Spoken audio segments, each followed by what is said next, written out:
Yes, viewers and subscribers, back at it again. Yes, man, a blessed weekend to you all. Hope you guys are doing okay. Hope everybody's settled and having some rest on this weekend. Couple of stories I want to share with you guys. That warm-up game between West Indies and the combined New South Wales and team there. You know, that game they ended up playing out to a draw. So I'm going to give you some information. We saw Tejner and Chanderpaul in action for the first time at that level with bat in hand. So we're going to talk about that. And also going to give you some information about that ODI game that was played between Australia and England. They have their ODI series going on. I think Australia, they have managed to clip the ODI series, think with one game to go. So I'm going to give you some information. We saw where Steve Smith went pretty close to a century, getting in the 90s, but was unable to get across the line. All right, so make sure you watch the video until the end, my peeps. And if you have not yet subscribed, remember to subscribe to the channel. And just to remind you, we are in the weekend, so tomorrow, Sunday, we will have our 1 hour live show. So make sure that you come on out to come and have a chat with us. All right, wait, I think today, this evening, we're supposed to have the Super 50 final, if I'm not mistaken. So we will have that to talk about in the live show tomorrow also.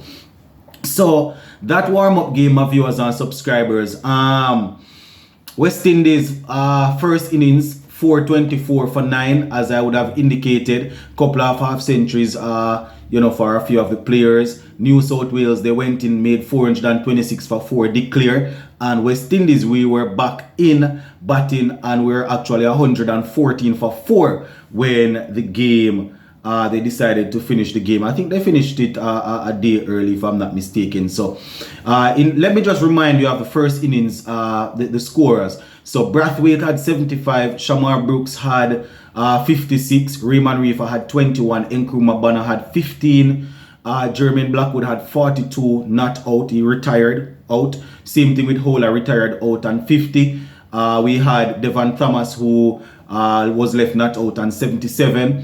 Alzari Joseph was left not out on 23.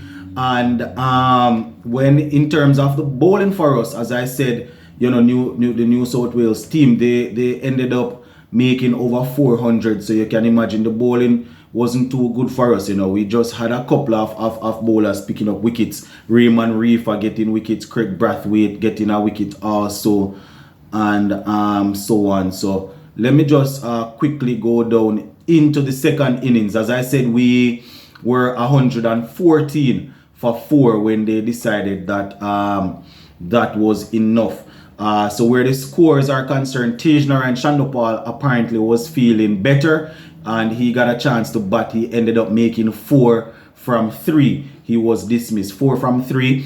Devon Thomas, he had 35 from 51. Raymond Reefer 19 from 38. Jermaine Blackwood 1, and Joshua De Silva was left not out on 12, and Raston Chase not out on 31. So that is how the batting went, my viewers and subscribers. So, you know, not as convincing or not as dominant as how we would have wanted it to be, but at the end of the day, just one of them things, you know. Good to see Tejner and Chanderpaul going out there and getting an opportunity.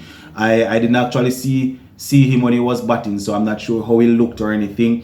You know, Devon Thomas and Raymond Reefer, Raston Chase getting a time out there in the middle. So shout out to them. And definitely looking forward to the first test match. It's going to be interesting, my viewers and subscribers, because we know Australia, they would have named a very good squad, and you know, they are going to be playing a strong 11. So we'll see how that goes. All right, now the next thing that I want to share with you guys, that ODI game there between England and Australia. Australia winning that game by 72 runs, being in dominant form. You understand, they scored, it was a high scoring game. They scored 280 for 8. You know, I figured that England were going to knock it off, but they weren't able to. 280 for 8 in 50 overs. You know, David Warner at the top getting 16. Talking about David Warner, he actually announced a couple of days ago that he's not too sure how much longer he's going to be going, especially where Test cricket is concerned. Not sure if he's going to be playing after another, well, he's probably going to play another 12 months, another year. and probably that's going to be it.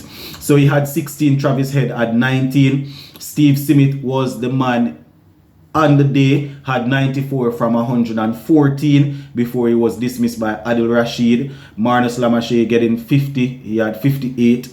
Mitchell Marsh getting even 50, and Ashton Agar remaining not out on 18. Now, where the bowling is concerned for England, it was Adil Rashid who was the pick of the bowler, getting 3 for 57. Chris Wokes and David Willey both picked up 2 wickets, while Moeen Ali was able to claim 1. Now, in terms of the chase, we had England getting bowled out for 208 in 38.5 overs. They're definitely going to want to improve their ODI form, because I heard Michael Vaughan saying that going into the ODI World Cup, people shouldn't act as if India, shouldn't act as if India are the favorites, because it's at their home. England should be the favorites going in, so they're going to want to get their act together. Now, Jason Roy, he only lasted 2 deliveries before he was removed without scoring. Phil Salt had 23. David Milan didn't score, 0 from 3. James Vince had 60, while Sam Billings had 71. Moeen Ali had 10. Chris Wokes had 7. Liam Dawson had 20. Sam Curran didn't score. So it wasn't a fruitful day for them, my viewers and subscribers. It wasn't fruitful at all. You understand? In terms of the bowling for Australia now, we saw where Mitchell Starc, he was extremely good, getting 4 for 47 from 8 overs. Josh Hazelwood had 2 for 33. And we had Adam Zappa continuing his good run of form, picking up 4 for 45 from 9.5 overs. Josh Hazelwood, he was actually the captain on the day because Pat Cummins was rested. So Australia bowling England out for 208 in 38.5 overs. They were actually victors by what's that, 72 runs. So shout out to Australia for winning that game. So those are the stories that I wanted to share with you guys. Quickly before we run out of here, just to talk a little bit about the Super 50 final later on.